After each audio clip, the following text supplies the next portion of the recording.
Welcome to the Who, What, Why podcast. I'm your host, Jeff Schechtman. With just 10 days until Election Day, we find ourselves drowning in a sea of political ads, urgent appeals, and dire predictions. The presidential race alone has consumed over $1 billion and countless hours of our attention. But in this frenzy, it's easy to forget the myriad other races and initiatives that profoundly impact our daily lives, from congressional seats to school boards, from ballot measures to state legislatures. As we try to care about democracy, to engage meaningfully, we're left wondering, how can we possibly know where to focus our attention, our efforts, our contributions? Which of these races truly matter to us, to our communities, and to the issues that we care about? In this whirlwind of political noise, our guest today offers a beacon of clarity. Professor Sam Wang, a neuroscientist with a passion for democracy, has developed a tool that cuts through the confusion and can empower voters like never before. It's called Vote Maximizer, and it has the potential to revolutionize how we engage with our local political landscape. Here's the core of it. You input where you live, where you vote, what issues and/or candidates you care about, and Vote Maximizer does the rest. Using AI, it analyzes your local races and ballot initiatives using data from polls and past elections. Then it shows you precisely how your vote, your volunteer time, your donations can have the most significant impact in your community and beyond. This groundbreaking tool is the brainchild of the Election Innovation Lab at Princeton University. Under Sam Wang's leadership, this nonpartisan think tank is not just studying democracy, it's actively working to enhance it, providing individual voters like you with the same level of strategic insight usually reserved for political campaigns. From mapping neural pathways to charting the course of civic engagement, Sam Wang's journey is as fascinating as it is crucial for our democracy. With degrees in physics from Caltech and a PhD in neuroscience from Stanford, he's been a Princeton faculty member since 2000. His work has spanned from the Princeton Election Consortium to the Princeton Gerrymandering Project, consistently at the forefront of applying data science and cutting-edge technology to strengthen the democratic process. It is my pleasure to welcome Professor Sam Wang here to the program. Sam, thanks for joining us here on the Who, What, Why podcast. Wow, with an introduction like that, what can live up to it? Thank you so much for having me on. Well, thank you so much for doing this today. I appreciate it. First of all, talk a little bit about the Electoral Innovation Lab at Princeton and how that evolved and what its mission is. Sure. The Electoral Innovation Lab began here within the walls of the university. It's a project to help build a science of democracy reform, to help find ways in which democracy has gone off track in terms of its rules and its mechanisms, and then to maybe find science-based ways to make it work better. Since that time, the Electoral Innovation Lab has spun off from the university. It's now a separate nonprofit. It's still here in town. If you know Princeton at all, it's not a big town. And it's about half a mile off campus, maybe a few blocks off campus. And we have a team of scientists, political scientists, biological researchers, cognitive science, working together with students to try to find ways to help our democracy be a little bit less rickety, to find ways to make it more representative. And in doing that, there is this focus on technology and the use of technology to accomplish that. Talk a little bit about how that evolved, what those conversations were like early on in terms of ways to bring technology and science and data science really to enhance democracy. Despite the proliferation of data being available to people in political life, and despite democracy being so well studied, it's remarkable how little of the research and data on that has really percolated through to the general public. I mean, of course, we're all very interested in politics, and certainly listeners to your program are. And there's a lot that we know about democracy being a bit rickety, whether it be gerrymandering or voting where you only get to make one choice and you don't get to make a second choice. What we thought we would do is just do things from the simple to the complicated. The simple is just taking polling data and past voting history to understand how close a race might be, to show people where they might have more power. And then the complicated is long-term, building past just the next election, but helping understand what rules might stand a little improvement. Is it better to have, a partisan primary, top 2 primary, top 4 primary? and to think of ways in which that can be made to work a little bit better. And that second thing requires computer simulation. It requires cognitive science. It requires getting a deep knowledge from political science, a lot of factors working together. And so it's everything from just, as I said, simple calculations for this year to long-term calculations to help plan the future. And how did you get into this work from the background that you have? Well, I have a pretty bad sense of self-preservation. And so when I first arrived at Princeton in 2000, I was up for tenure. And before tenure, I got really interested in the 2004 presidential election. And I started thinking of ways to apply simple statistical analysis to figure out where voters could have the most impact. And I remember in 2000 realizing that Florida was going to be important. That certainly was true. In 2004, again, flagged a few key states, and that held up. And then in 2012, realizing that gerrymandering was becoming a bigger and bigger distortion on representation at the level of Congress and in state houses. And in each case, it started as, I would say, curiosity and doing a little bit of math programming on my desktop computer, and growing into something that turned into advocacy and shining a light on offenses as they arose, and shining a light, hopefully, to show people where they have the most power.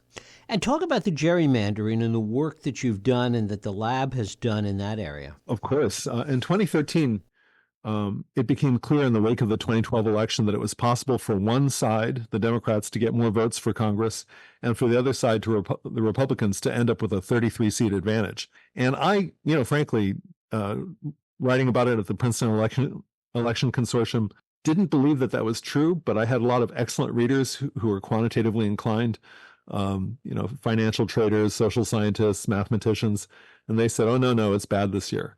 And they were right. And I thought, wow, that's amazing. And so I did a little bit of computer simulation, wrote about it in the New York Times, and called attention to what I called at the time the Great Gerrymander of 2012. And it became clear that single-party control of legislatures leads to an overwhelming temptation to self-deal. And when one party gets in power, it builds itself very favorable maps. And at that point, I realized that it was time to do something about it, at least in my own little mathy kind of way. And so I formed a small team here at Princeton. We started doing things like writing analyses, law articles, court briefs, looking for a way to move the needle a little bit. We failed at the Supreme Court, but then we started working at the state level. And so now I think there was a wave of people who are working on gerrymandering, and there's been progress in the last 10 years among people who finally realize what a problem it is. And we've been part of that wave of effort. And talk about the ways in which you've been part of it and how technology has played a role, a significant role. So one way is a number of people around the nation, experts, have gotten interested in how you can mathematically identify a gerrymander. And so, for example, a simple way might be to say one side gets more votes and the other side gets more seats, but that can happen by chance. And so one can then do a statistical test to see whether it occurred by chance. It's possible to run computer simulations of maps to draw hundreds of thousands or even millions of maps to see whether a particular map is an outlier. And if it's a severe outlier, it probably didn't get there by chance. My team at Princeton has worked with people around the country. We've worked in partnership with reformers in Michigan, in Georgia, in Virginia, in Ohio, bringing what we can to the table. I was an expert in a court case in North Carolina that at least temporarily got better congressional and legislative maps to North Carolina. This year on the ballot, there's an initiative in Ohio that, if passed, will take the power of redistricting away from politicians and put it to the hands of citizens. And so whether it's by court action in North Carolina or ballot initiative and the power of the vote in Ohio, it's been a little bit of progress over the last 5 years. And all of that brings us to Vote Maximizer and what that is. I described it a little bit in the introduction. Talk a little bit about how it evolved and what the intent and mission was. Well, Vote Maximizer, if you go to votemaximizer.org, you can see what it is. It's basically using the power of math and also some pretty deep dives into state politics to understand where voters have the most power. Here in New Jersey, I do not have a ton of power to influence the presidential race because it's a safe blue state. You're in California, and there's no doubt about how California will go. So power is distributed unevenly, whether it's because of the Electoral College or just because some races are closer than others. And so what we did at Vote Maximizer was we gathered up all that data. We asked the general question, how do individual voters have power? In Nevada, they have power over the presidency. They have power over democracy because they are going to be voting in ranked choice voting in a few weeks. In Ohio, as I said, they can vote on redistricting reform. In Florida, voters can vote on a ballot initiative to guarantee reproductive rights. And so everywhere you go in the country, you're not very far from a place where voters have leverage. And so what we did at votemaximizer.org is we cataloged all these things: presidential power, Senate power, voter power to influence the House of Representatives, voter power to influence state legislatures, and ballot measures and democracy. It's all in the ballot. And in our calculation, in at least 40 states in the District of Columbia, 80% of people in the U.S. have a direct role in shaping the future of the country. And in each of those places, in each of those communities, it's really fundamentally different because people don't have a choice where they vote. It really is what's available to them in the place where they live. That's right. So you and I live in a particular zip code. We could type it in. We can see how much or how little power we have. I can do either mine or yours. What would you like? Mine's 94558. Okay, 94558. And we go there. And it is, not fantastic for the presidency because we know how California is going to go. But if we go to votemaximizer.org, I can see that you are on the northern coast of California. There's congressional districts in the Central Valley of California that are swing districts. There's a number of swing districts in Nevada. Right there in California, you've got ballot initiatives to increase the minimum wage. Wow, look at that, to $18 an hour, and then have annual cost of living increases after that. Oh, that's big. Okay, and then let's see, what else do we have? Local bond measures, the threshold for passage is going to go from a 2/3 requirement to 55%. And finally, there's establishing a right to marry in the state of California. So gosh, okay, well, I was wrong. I thought that California voters, my own database tells me that you guys have actually a fairly large number of reasons to vote in California. And then it also tells you where nearby, once you have voted, you can go get out the vote elsewhere. Right. Talk about that, because there's two parts of this equation. One is what you can individually do based on where you live, whether it's measures that are on a state ballot, candidates that are on a state ballot, or whether it boils down to local communities, legislative districts or school boards or whatever. But there is also the ability that people have, particularly in this day and age, to be able to work on campaigns in other places, in other states and other communities. And this has a value in that regard as well. That's right. So, people say, oh, I vote. But, voting is in some ways the absolute minimum. It's kind of like brushing and flossing. We should do these things, but I'm not sure we should go around fishing for compliments for it. And so I think, it's good to vote, but voting is the starting point. Voting is an act of faith that your vote makes a difference. But if you really want to live your faith, or if you live your beliefs, then you take it a step further. You say, okay, I'm going to phone bank. I'm going to send postcards. I'm going to go someplace. I have one friend who relocated from the East Coast to Nevada for the month of October because he saw in the data that Nevada was a really great place to get out the vote because of the Senate race there, because of 3 swing congressional districts there, because of ranked choice voting on the ballot, and because of the legislature being possibly in the balance. And so he went there. I was very impressed with that. And likewise, if you have money to spare, then look, money plays a pretty big role in politics, and you can project force by giving money to a swing Senate race in Nebraska, of all places.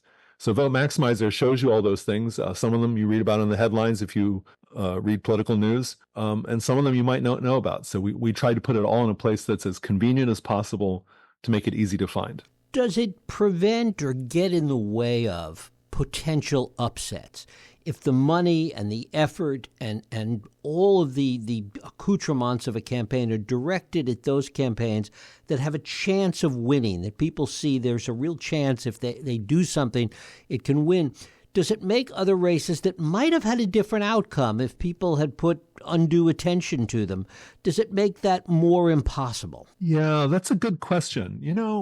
Whenever green eyeshade types like us get into calculating voter power, the question does come up: are you discouraging people from voting in a place like, I don't know, let's say in congressional races in Oklahoma, where in fact the races are fairly likely to turn out one way or the other? The thing about that is that voting is this activity where you generally fill out a whole ballot. And so one way of looking at this is that if you are motivated to vote for any reason whatsoever, there you are with your ballot, and you've got the entire ballot in front of you. And now you've got other things to vote for. Like, look, here in New Jersey, in my congressional district, there's not a whole lot of suspense in how it's going to turn out. But you know what? When we filled out the ballot, my wife and I looked at it and said, the school board election is here, and we have a lot of say in that. And we made sure to vote on that. We informed ourselves. And so generally speaking, as I said a few minutes ago, by our calculations, at least 80% of people in the U.S. have some reason that we can identify where their vote is likely to be pivotal or fairly influential in the outcome. And so, 80% is a lot more than what, a lot of people say, which is, my vote doesn't count. And I would say that what we're trying to do is give, as I said, voting's an act of faith. We're trying to provide, kind of a burning bush to say, actually, you should vote. How does polling enter this equation? Because that's part of the raw data that gets put into this. Yeah, polling is a significant part of what we do at Vote Maximizer. We use publicly available polling data. Usually polls get used to drive news stories. So journalists use polls. Obviously, campaign operatives use polls to figure out where to put resources. An unfortunate consequence is that polls usually get used for horse race, and people often become passive. Our philosophy here is that polls should be used to drive active citizenship. And so if a poll shows that a ballot question is, say, at a 20-point margin, that's good information to know as you plan your day, as you plan your voting strategy. But if something's within 10 points, that's getting closer. And so what we try to do at Vote Maximizer is take voting history, take polling data, and look for races that are as close as possible. If a race is close to tied, then that is the moment when your door knocking makes the most difference. A friend of mine here was expressing concern about the presidential race in Pennsylvania, which is just over the river, the Delaware River from here in Princeton. And he was on the fence about whether to go door knocking. And I said, look, the polls are showing a near tie. That is the moment when your door knocking makes the most difference. So why don't you get out there and go do something? And he said, well, that's persuasive. So, I felt like that was a small win. In small races, talk about the way in which this amount of information, this kind of data, while it's being made available to individuals to motivate them in the ways that we're talking about, it also can provide a huge resource to individual candidates, particularly in local races that don't have the resources to do this kind of data collection. Yes. Voting nerds know where the data can be found. And so one of my favorite resources is a thing called Dave's Redistricting app. And if you go to davesredistricting.org, you can find district by district information about congressional districts, state house, state senate districts. And it's possible to look at that data and to see which districts are swing districts. And so what we've done at Vote Maximizer is taken data of all types. Dave's Redistricting is one source, voting history and voting records are another source, public polls are another source, and our own internal analytics, which began originally at the Princeton Gerrymandering Project.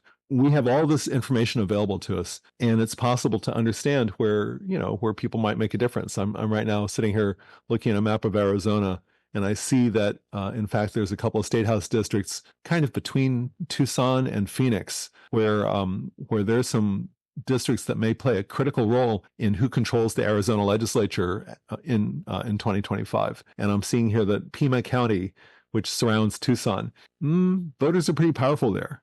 That might be a good place to go door knocking, if you happen to be in Tucson. Have you any data at this point on the impact that this has, that the impact of people having and being empowered by this information To what extent is it determining outcomes? That is a great question. I think that campaigns do this all the time. Whenever get out the vote efforts are ramping up, any campaign organization worth its salt is going to be using this kind of information to figure out where to go door knocking. Now, those people have pretty granular information. They have voter files. They know, honestly, disturbingly large amounts of information about many of us. This is less granular than that, but it shows where to make a difference. So, for example, if I'm, again, thinking back about my area here near the Pennsylvania border, I can go here and I can say, if I go here from Princeton, what's close to Princeton, and then I see some legislative districts and congressional districts, and I discover, I mean, not to be too granular about it, but I discover that all along the Delaware River, almost every congressional district and almost every legislative district is fairly pivotal in Pennsylvania politics and also in national politics. And so I think, well, the leaves are turning. It's nice out. Maybe it's a good time to go for some door knocking along the Delaware River.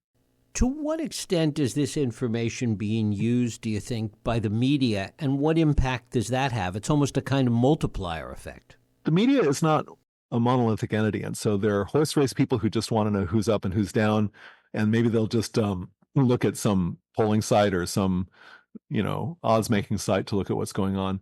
I would say that one use case of Vote Maximizer is to help local journalists who are obviously strapped for money and time figure out what might be near them that's really exciting to talk about. So, for instance, if you're a reporter in,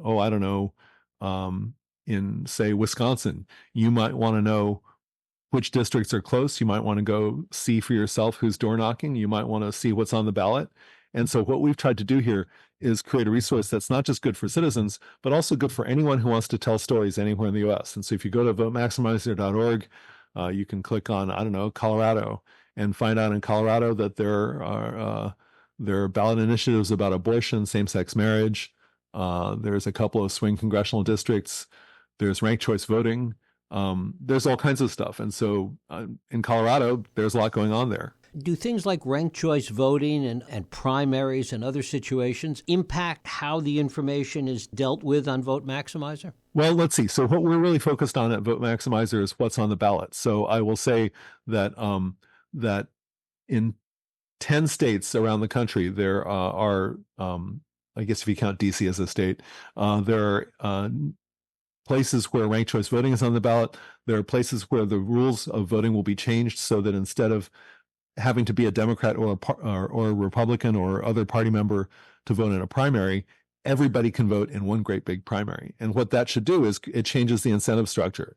It can change the incentive structure to make it attractive, to try to appeal for votes in a positive way to the supporters of other candidates. And so what we've cataloged here, if you go to Vote Maximizer and click on democracy, you can see all the places where democracy in one way or another is on the ballot. It's not just ranked choice voting. It's not just redistricting reform. It can also be judicial elections. There's all kinds of ways in which the future of democracy is on the ballot this November. Is there a danger that it leads to passivity in any way in some communities where you might look at it and say, well, my vote's really not going to make a difference. It's very blue or it's very red, and there's just no impact? We already have that problem. So imagine, there's research that's shown that presidential swing states have higher turnout than non-swing states. And so if you vote in Pennsylvania, turnout's higher than in, say, West Virginia. So we already have that problem. And what Vote Maximizer does is it spreads that, it addresses that problem by finding more states where you have a say. So I've given you examples where people have a say in California where they might otherwise think they don't, in say, Utah or Idaho, which I didn't get into. Again, ballot initiatives and ballot questions where people can make an impact. So I would say it's the opposite. I think that knowing more about the ballot makes you think about your ballot, makes you think how you might make a difference, and hopefully gets you to go mail in your ballot or go vote. Because as you're recording this, voting it's not that election day is on November 5th. Voting ends on November 5th. And so the time to vote is now. What, if any, pushback have you gotten to this from anywhere? I think surprisingly little pushback. I wrote about this in the Washington Post a few weeks ago. That drove a lot of interest. We've been getting thousands and thousands of people visiting Vote Maximizer. It's a small fish compared with a lot of stuff that's going on in this billion-dollar campaign. But I would say that that dollar for dollar, Vote Maximizer is this real bargain.